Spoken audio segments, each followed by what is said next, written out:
तो चौधरी चरण सिंह जी को भारत रत्न से नवाजा जाना चाहिए था। मैं पहली बार कह रहा हूं इस बात को। सम्मानित साथियों, इस देश में 48 लोगों को भारत रत्न मिला, लेकिन इस विश्व के सबसे बड़े किसान नेता को राजनीतिक द्वेष के चलते इस सम्मान से अछूता रखा गया। नमस्कार, स्वागत है आपका न्यूज 80 पर। मैं हूं आपके साथ राहुल राणा। देश में एक तरफ तो लोकसभा चुनाव की तैयारी को लेकर सरगर्मी तेज है, वहीं दूसरी ओर किसान मसीहा व पूर्व प्रधानमंत्री चौधरी चरण सिंह को भारत रत्न देने की मांग अब तेज हो गई है। बाकायदा राष्ट्रीय जाट महासभा भारत ने 17 दिसंबर को मेरठ में एक बड़ा महाधिवेशन बुलाने का ऐलान किया है, जिसमें समाज के कई बड़े ज्वलनशील मुद्दों पर भी चर्चा होगी।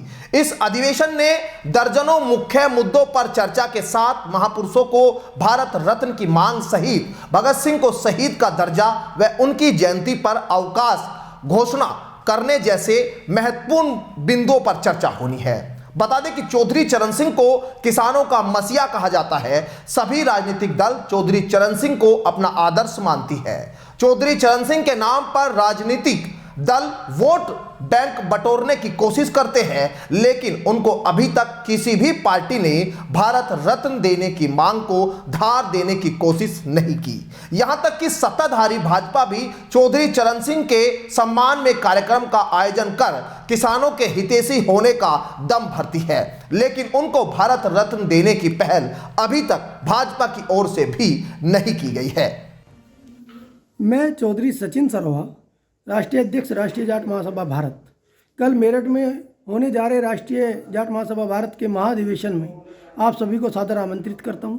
यह अधिवेशन कल सुबह 10 बजे से चौधरी चरण सिंह पार्क, गगन विहार, रोंटा रोड, मेरठ में आयोजित हो रहा है, जिसमें किसान मसीहा स्वर्गीय चौधरी चरण सिंह जी को भारत रत्न देने सहित सरदार भगत सिंह जी को शहीद का दर्जा एवं उनकी जयंती पर सार्वजनिक अवकाश के साथ ही अनेकों समाज हित के मुद्दों पर गहन मंथन आप सभी लोगों के साथ बैठकर किया जाना है और अपने समाज के सम्मान, स्वाभिमान और अधिकार की इस लड़ाई को निर्णायक मोड़ पर लेकर हम लोगों को जाना है। सम्मानित साथियों, इस देश में 48 लोगों को भारत रत्न मिला, लेकिन इस विश्व के सबसे बड़े किसान नेता को राजनीतिक द्वेष के चलते इस सम्मान से अछूता रखा गया।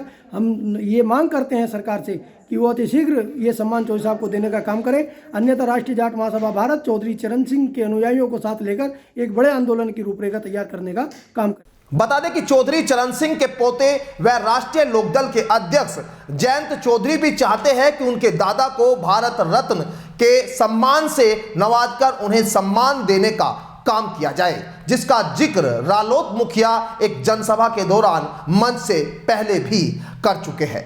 चाहती, वाकई सम्मान रखना चाहती तो चौधरी चरण सिंह जी को भारत रत्न से नवाजा जाना चाहिए था। मैं पहली बार कह रहा हूं इस बात को। आज तक मैंने मांग नहीं उठाई क्योंकि मैं उनके परिवार से हूं। मैं ये बात कहूंगा तो लोग कहेंगे अपने, लेकिन ये मेरा फर्ज है, ये मेरा अधिकार है। मानते कि नहीं मानते आप? ये मैं आपकी बात कह रहा हूं और ये इसका संज्ञान सरकार को लेना चाहिए। सत्ताधारी पार्टी भाजपा से जयंत चौधरी सहित राष्ट्रीय जाट महासभा भारत ने अब भारत रत्न की मांग उठाकर एक बार फिर किसानों के बीच उम्मीद बढ़ा दी है।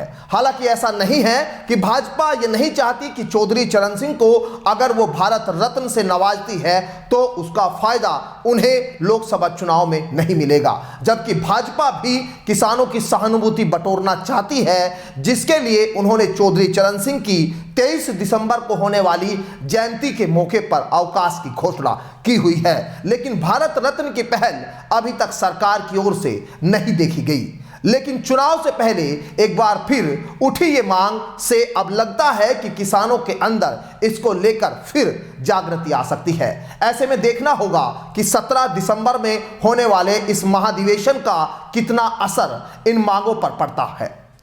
मेरे साथ फिलहाल इतना ही, मुझे दीजिए इजाजत। नमस्कार।